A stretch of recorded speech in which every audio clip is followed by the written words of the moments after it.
दोस्तों finally budget आ गया है और बजट आने के बाद कुछ ऐसा सेक्टर है जहां पे गवर्नमेंट का फोकस रहा और उस सेक्टर में तेज़ी भी बनी और आने वाले टाइम में भी तेज़ी बनेगी। और आज हम इस वीडियो में उस स्टॉक को भी कवर करेंगे जो आने वाले टाइम में तेज़ी और मोमेंटम बन सकता है। चलिए वीडियो कंटिन्यू करने से पहले मैं आपको बता दूं, कहीं आप हमारे चैनल स्टॉक मार्केट ट्रेडिंग में पहली बार विजिट किए हैं तो ज़रूर सब्सक्राइब करिएगा लेटेस्ट और जेन्युइन इन्फॉर्मेशन पाने के लिए। सब्सक्राइब नहीं करेंगे तो आपके पास नोटिफिकेशन नहीं आएगा, जब आपके पास नोटिफिकेशन नहीं आएगा कहीं ना कहीं किसी अपॉर्चुनिटी को मिस करते हुए दिखाई दे सकते हैं। चलिए अब बात कर लेते हैं कुछ ऐसे स्टॉक्स के बारे में जहां पे गवर्नमेंट का डायरेक्टली और इनडायरेक्टली इन्वॉल्वमेंट रहेगा और किसके थ्रू रहेगा, बजट के थ्रू। जी हाँ, गवर्नमेंट ने कुछ ऐसे सेक्टर और कुछ ऐसे स्टॉक्स पे फोकस किया जहां पे तेज़ी बने और बन सकती है। क्योंकि गवर्नमेंट कौन कौन सा सेक्टर है वो सेक्टर देख लेते हैं। तो यहाँ पर देखेंगे फार्मास्यूटिकल और हेल्थ केयर से रिलेटेड जितने भी स्टॉक्स हैं वहाँ पे अच्छा खासा तेज़ी बनी। उसके पीछे का रीज़न था यही कि बजट में इंट्रोड्यूस हुआ, बजट में अनाउंसमेंट हुआ कुछ ऐसे पैकेज को लेकर, जैसे कि 10,000 करोड़ रुपए का बायो फार्मा शक्ति मिशन के थ्रू अनाउंसमेंट हुआ। वहाँ पे 5 रीजनल मेडिकल हब्स लगाने का इन्होंने फोकस किया है, ठीक है। उसके वजह से मैक्स हेल्थ केयर, सन फार्मा, सिप्ला जैसे कंपनियों में अच्छा खासा तेज़ी बनी। तो क्या आने वाले टाइम में हेल्थ केयर, हॉस्पिटल जैसे स्टॉक में तेज़ी बनी, उस पर भी फोकस करेंगे, उस पर भी हम डिस्कस करेंगे अभी, ठीक है। फिर बात रहती है आईटी डिजिटल सर्विसेज से रिलेटेड। आईटी डिजिटल सर्विसेज से रिलेटेड मतलब कि जो आईटी स्टॉक्स बंद पड़ी हुई थी, जो अभी मोमेंटम नहीं दे रहा था, कि आने वाले टाइम में तेज़ी बनेगी, उस पर भी हम डिस्कस करेंगे, ठीक है। तो उसमें कुछ ऐसे स्टॉक्स थे जिसपे विप्रो, टीसीएस जैसी कंपनियों में थोड़ा बहुत तेज़ी बनी थी। बट कुछ ऐसे भी स्टॉक्स हैं जहां पे आने वाले टाइम में तेज़ी बनेगी और तेज़ी बन सकती है,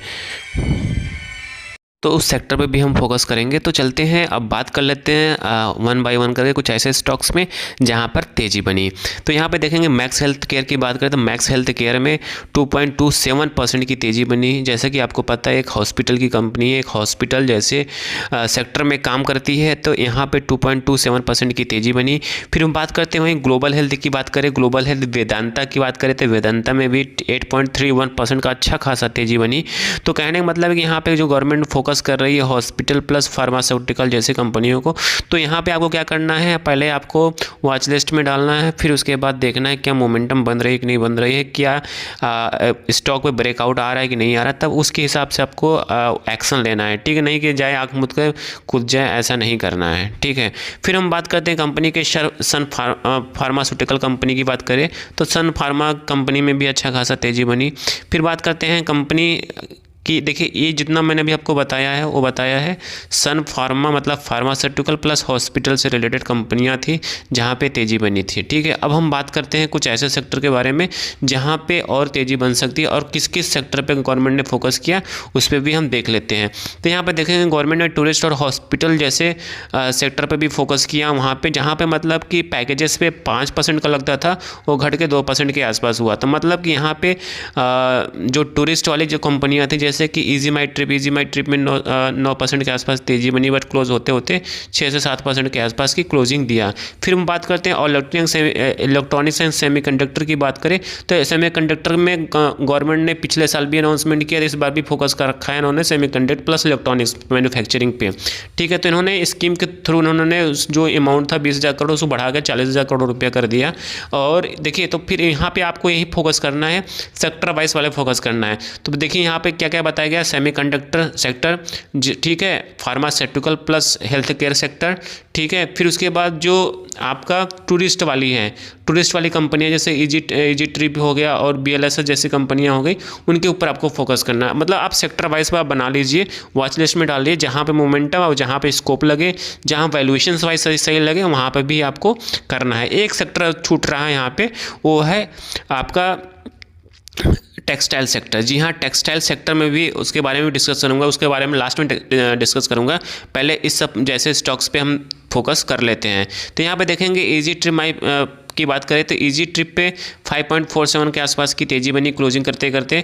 फिर हम बात करते हैं BLS इंटरनेशनल की बात करें। जी हाँ, BLS इंटरनेशनल में भी तेज़ी बनी। BLS इंटरनेशनल इजी ट्रिप एक कौन से सेक्टर की कंपनी है, टूरिस्ट वाली सेक्टर की कंपनी है, ठीक है। फिर बात करते हैं सीजी पावर की बात करते हैं। देखिए सीजी पावर आपको पता है सेमीकंडक्टर सेक्टर की कंपनी, जहाँ पे 0.54% के आसपास की तेज़ी बनी। फिर बात करते हैं नेटवेब कहाँ सेक्टर, डेटा सेंटर से रिलेटेड कंपनियाँ हैं। जिस तरह मैंने आपको बताया कि आपको डेटा सेंटर, सेमीकंडक्टर, टूरिस्ट, ठीक है, फिर उसके बाद फार्मास्यूटिकल, हेल्थ केयर जैसे कंपनी में आपको फोकस करना है, ठीक है। फिर उसके बाद हम बात करते हैं आपका अनंतराज की बात करें तो अनंतराज में भी 7.95% के अच्छा खासा तेजी बनी। फिर बात करते हैं अनंतराज में आपका 7.95% मैंने आपको बताया ही दिया, ठीक है। फिर बात करते हैं लक्स इंडस्ट्री की बात करें। देखिए लक्स इंडस्ट्री वो कौन सेक्टर से बिलोंग करती है, लक्स इंडस्ट्री आपका टेक्सटाइल सेक्टर से बिलोंग करती है, जहाँ पे बना तेज़ी 3.01% के अच्छा खासा तेज़ी बना है। जी हाँ, तो यहाँ पे आपको क्या करना है, आपको आँख मूंद के जाके बाई नहीं कर लेना है। आपको क्या करना है, आपको वॉच लिस्ट बनाना है। वॉच लिस्ट में सारे सेक्टर को सेक्टर वाइज अच्छे सेक्टर, जैसे लक्स इंडस्ट्रीज़ हो गया, रूपा हो गया, ठीक है, आपका ट्राइडेंट हो गया, ये जो टेक्सटाइल वाला सेक्टर उसको अलग करिए, टूरिस्ट वाला अलग करिए, हेल्थ केयर वाला प्लस फार्मास्यूटिकल शेयर्स को अलग करिए। इसी तरह सबको अलग अलग करके कैटेगराइज करके आपको वॉच लिस्ट में डालना है। फिर उसके बाद देखना है कि कौन पे शेयर पे ब्रेकआउट हो रहा है, किस पे क्या आ रहा है, फिर उसके हिसाब से आपको एक्शन लेना है। तो आई थिंक सारी इन्फॉर्मेशन आपको समझ में आ चुकी होगी। समझ में आ चुकी, प्लीज़ लाइक एंड सब्सक्राइब करिएगा, दोस्तों साथ जरूर शेयर करिएगा। Thank you for watching this video.